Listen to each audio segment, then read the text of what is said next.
So let's say you want to write a function that gets an array of numbers and returns the average of those numbers.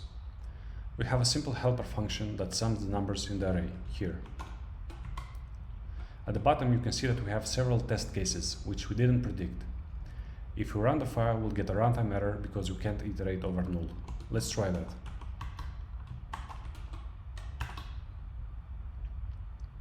A simple solution would be to make the code defensive, using some initial checks, like this.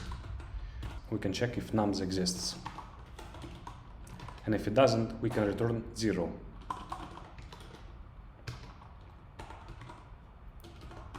We can also check the length of nums.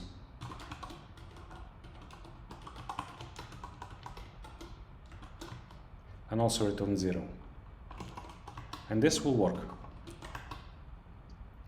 We will not have runtime error.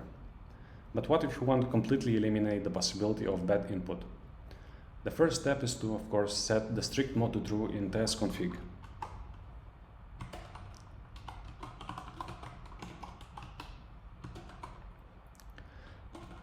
Since we have a compile time error from TypeScript, we don't have to check if nums exists at the beginning.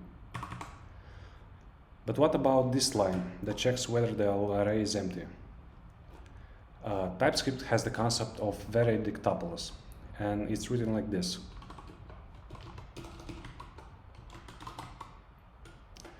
This notation means that the first element of the tuple should be a number and the rest of the elements should also be numbers. It seems like a cumbersome thing to write, but it shows a compile time error if the array is empty, as you can see here.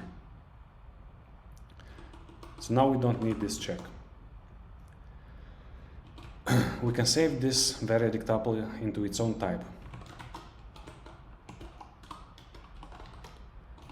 We can call it array1 number.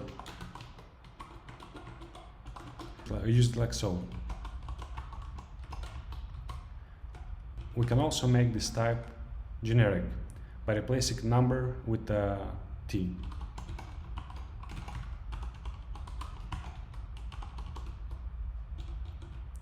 And now we just have to pass a number and we're done.